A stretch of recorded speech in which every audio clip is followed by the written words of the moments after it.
Olá, seja bem-vindo a mais um programa A Hora da Família. Que a paz e a bênção de Deus esteja entrando no seu lar nesta hora. Eu tenho de Deus uma palavra para compartilhar com você. E eu quero que a bênção do Senhor ela seja ministrada através da sua palavra ao seu coração. A palavra de Deus no livro dos Salmos diz o seguinte, Salmo de número 126. Quando o Senhor trouxe os cativos de volta a Sião, foi como um sonho. Então a nossa boca encheu-se de riso e a nossa língua de cantos de alegria. Até nas outras nações se dizia, o Senhor fez coisas grandiosas por este povo. Sim, coisas grandiosas fez o Senhor por nós, por isso estamos alegres. Senhor, restaura-nos, assim como enches o leito dos ribeiros no deserto. Aqueles que semeiam com lágrimas, com cantos de alegria colherão. Aquele que sai chorando enquanto lança a semente, voltará com cantos de alegria, trazendo os seus feixes. Este salmo está dentro de um contexto onde o povo de Judá havia sido levado para o cativeiro babilônico. E agora eles estavam voltando depois dos 70 anos de cativeiro. Ao se depararem com a terra em que chegaram, a alegria do povo era muito grande. Era grande porque eles eram escravos e agora estavam livres. Livres para poder viver uma vida abençoada por Deus, livres para poder viver a vida que Deus tinha para eles. Eles passaram por muitas dificuldades, passaram por muitas lutas, mas agora era tempo de alegria. E eles chegam a dizer no versículo 3, grandes coisas fez o Senhor por nós, e por isso estamos alegres. Porque eles reconheciam a mão de Deus agindo sobre a vida deles, eles reconheciam o poder de Deus que havia tirado eles do cativeiro. E ao saírem deste cativeiro, agora eles tinham um novo desafio pela frente. O desafio de restabelecer a vida deles, o desafio de recomeçar tudo do zero. Eu não sei quanto a você, talvez você já chegou a esse ponto de você ter vivido grandes dificuldades e grandes lutas na sua vida. Hoje, possivelmente, possa ser um dia de bênção para você, um dia de alegria por saber que Deus está fazendo coisas na sua vida. Mas eu quero dizer para você que mesmo diante de grandes vitórias que Deus te deu, ainda é tempo de você semear. A mensagem que eu quero compartilhar com você neste momento, ela tem a ver com o tempo que você tem para semear. Nós ouvimos falar muitas vezes de que Deus tem um tempo de colheita para a sua vida, e não é errado termos um tempo de colheita. Mas eu quero pensar com vocês neste momento com o tempo de semear. Porque Deus quer que você semeie a semente da palavra dele na sua vida. Ele quer que você semeie atitudes que possam trazer mudanças na sua vida. Muitos estão preocupados somente com colher. O colher é a fase final de uma plantação. Mas semear, e quando semear numa boa terra, é uma ação logo de início que trará sobre a sua vida grandes benefícios. O povo de Deus havia saído do cativeiro, estavam livres agora, mas isso não era tudo. Deus ainda tinha coisas para fazer no meio daquele povo. E a real situação quando aquele povo se encontra em liberdade é um passado calamitante, cheio de dificuldades, cheio de lutas. Agora, na liberdade deste povo, eles estão diante de um grande desafio, o desafio de recomeçar. E esse desafio traz consigo grandes lutas e grandes dificuldades que eles estarão para enfrentar. O versículo de número 2 diz que a boca do povo se encheu de alegria, se encheu de riso, a nossa língua de cantos de alegria. Até nas outras nações se dizia, o Senhor fez coisas grandes por este povo. Eles estavam realmente felizes, estavam jubilosos porque estavam desfrutando de liberdade, desfrutando de agora poder fazer da vida deles o que eles queriam. Mas, diante desta realidade, ao voltarem para a terra natal deles, a terra de Judá, eles se depararam com uma realidade muito devastadora. Eles viram que os muros estavam destruídos, eles viram que só havia entulhos por todo lado, eles viram que a desgraça havia tomado conta. Quando eles se deparam com essa realidade, nós entramos aqui, no versículo 4, que diz: Senhor, restaura-nos assim como enches o leito dos ribeiros no deserto. Parece-me que o salmo que estamos lendo, ele muda completamente o seu clima. De um momento de alegria, de euforia, porque Deus fez grandes coisas, porque Deus libertou este povo, agora passam a um momento meio que melancólico, onde toda a realidade que eles estão vendo é de desolação, é de tristeza, é de ruínas. E agora, diante desta realidade, o que devemos fazer? Diante de todas essas catástrofes que aconteceram, diante de todos esses entulhos jogados por aí, como nós iremos reconstruir a nossa vida? Este texto me faz lembrar situações que muitas pessoas passaram quando houveram terremotos, por exemplo, e que muitas casas e muitas coisas foram destruídas, e como buscar forças para reconstruir aquilo que se perdeu.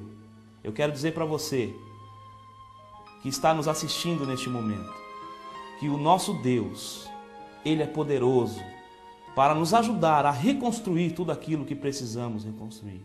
O nosso Deus, Ele é poderoso para te ajudar a fazer com que tudo aquilo que você sonha, que você espera, se torne uma realidade nele.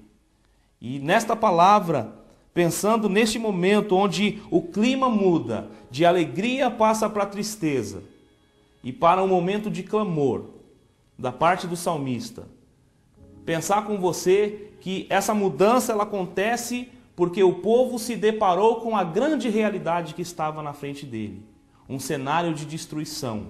Muito embora estavam livres, mas estavam livres e não tinham mais as suas casas.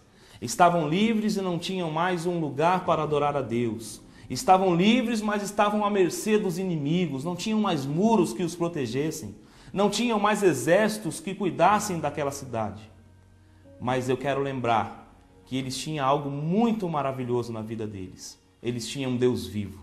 E quando você tem um Deus vivo, para você adorar, para você servir, este Deus cuida de você. E foi exatamente o que o salmista entendeu aqui diante desse cenário caótico.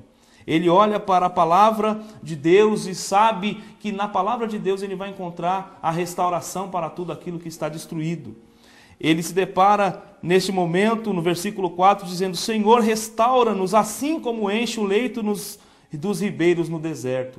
Porque ele sabe, o salmista sabe, que Deus tem poder para mudar toda a realidade. Ele tem poder para mudar a realidade que eles estavam vivendo aqui, a realidade de destruição. Ele tem poder. E o salmista, ele começa meio que uma oração, dizendo: Senhor, restaura-nos. Ele clama por Deus. Deus, restaura, muda a nossa realidade. Queremos ver tudo de novo sendo transformado.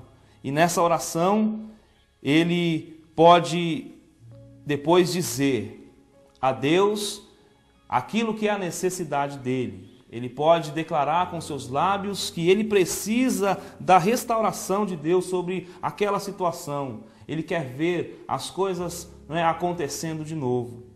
E aí no versículo 5 em diante, ele chega a dizer que aqueles que semeiam com lágrimas, com cantos de alegria colherão. Ele traz de volta o sentimento de alegria, porque nele há uma esperança de que Deus vai realizar. Mesmo diante do quadro caótico, ele tem fé de que Deus vai realizar. Através dessa oração que ele coloca diante de Deus: Senhor, restaura-nos, assim como enche os ribeiros nos desertos.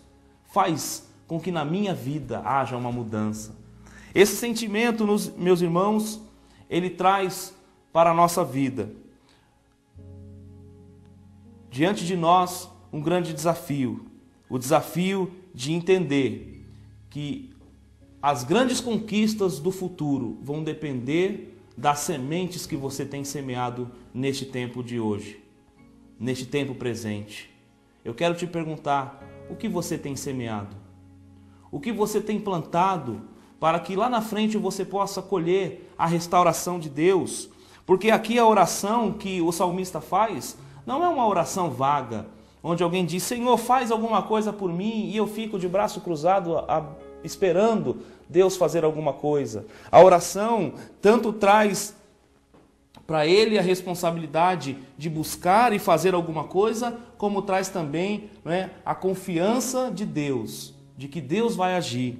E ele diz: aqueles que semeiam, ou seja, aqueles que vão até a terra e lançam as suas sementes, aqueles que trabalham de sol a sol, aqueles que semeiam com lágrimas, com cantos de alegria colherão. O futuro que você espera de Deus, ele depende do que você vai fazer hoje com as sementes que você tem na sua mão. A semente preciosa que Deus deu a você é a semente da palavra de Deus. O que você tem feito com a palavra de Deus? Aquilo que você tem recebido hoje através deste programa, que está aqui para abençoar a sua vida. O que você vai fazer com essas palavras, se você colocá-las em prática? Você vai ser aquela pessoa que Jesus disse ao final de um sermão na montanha, que aqueles que ouvem as suas palavras e as praticam, é como um homem prudente que construiu a sua casa sobre a rocha, veio o vento, a tempestade, mas aquela casa ficou firme. Ela não caiu, porque essa casa estava firmada sobre a rocha. Eu quero desafiar você nesta hora a colocar esta palavra em prática na sua vida, a semear na sua vida com lágrimas, mesmo diante da realidade, com lágrimas mesmo, com muito choro talvez, para que você possa colher grandes frutos para a glória de Deus. Aí o versículo 6 finaliza: aquele que sai chorando enquanto lança a semente, voltará com cantos de alegria trazendo os seus feixes.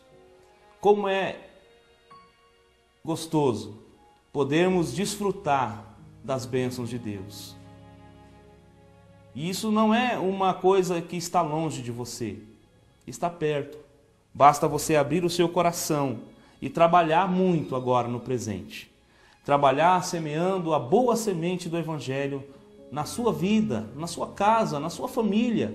Já que você deixou este programa entrar na sua casa, deixe também que a fé, a esperança, a graça de Deus entrem no seu lar e venham abundar o seu coração de uma bênção tão grande, que você possa viver esta palavra e que o seu futuro possa ser um futuro abençoado, porque hoje você decidiu semear no reino de Deus. Semear, né, com alegria, semear, né, a palavra de Deus na sua casa.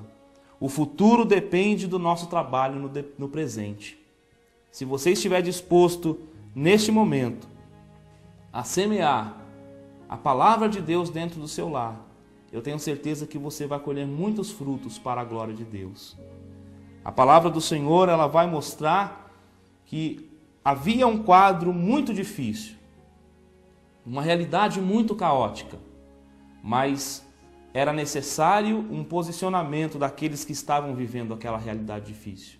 O posicionamento era de depender de Deus, depender da graça de Deus, buscar ao Senhor para as suas vidas. E nessa busca, Deus, ele tem um futuro abençoado.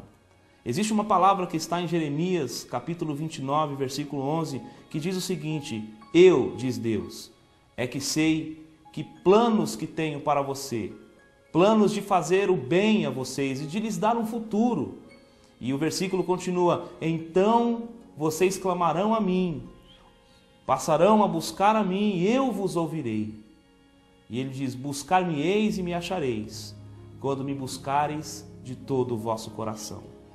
Deus, ele está dizendo nesses versículos do capítulo 29 de Jeremias, antes mesmo desse fato acontecer, antes deles irem para o cativeiro, Deus estava dizendo: eu tenho planos para vocês, planos de abençoá-los, planos de dar um futuro muito próspero para vocês.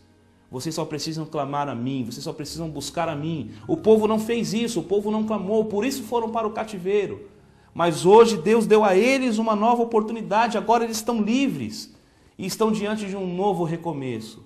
Talvez você esteja neste momento, diante de um recomeço. Eu quero dizer para você que Deus, ele tem uma palavra de graça, de bênção para a sua vida. E esta palavra que vai direcionar a sua vida, ela vai te fazer alcançar e conquistar tudo aquilo que você tem sonhado, tudo aquilo que você perdeu no passado, todas as desgraças que aconteceram na sua vida. Deus, Ele quer restaurar, Ele quer abençoar, Ele quer fazer com que você venha ter um futuro próspero e abençoado na sua presença. Para isso, o que você tem que fazer?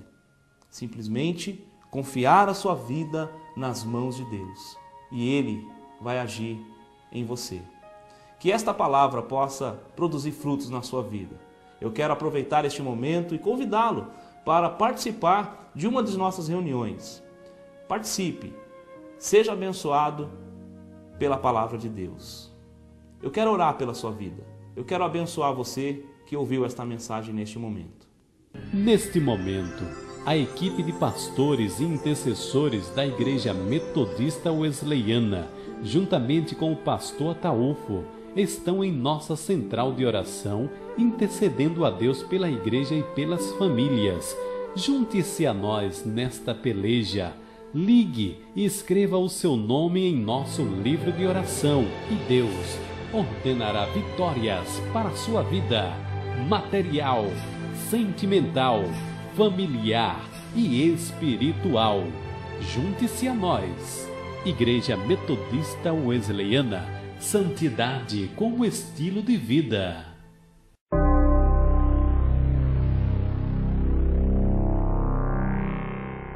Senhor nosso Deus, nós queremos agradecer a Ti, Senhor, por esta palavra que foi ministrada, Senhor, que veio do coração do Senhor para estas vidas que agora estão assistindo este programa, Senhor. Eu tenho certeza que a palavra do Senhor, ela não volta para si vazia, mas ela cumpre os Teus planos, os Teus propósitos, ó Deus. Ela cumpre os objetivos pelos quais elas vieram, ó Deus. Ó Pai, que esta palavra possa ministrar no coração deste telespectador, ó Deus. E que a Tua bênção possa adentrar, ó Deus, este coração. Eu quero, como ministro do Evangelho do Senhor, abençoar este lar, abençoar esta família e declarar, ó Deus, a bênção, a prosperidade, a unção de Deus sobre estas vidas, ó Deus. Que haja restauração nesses lares, que haja transformações, ó Deus, na realidade que estão vivendo. Talvez muitos estejam diante de um grande desafio, Senhor, o desafio de recomeçar, o desafio de começar tudo do zero depois de uma catástrofe. Como o texto que lemos aqui, ó Deus, o salmista foi desafiado a recomeçar. Ó Deus, mas ele compreendeu que sem a Tua presença, que sem a Tua força ele nada poderia fazer.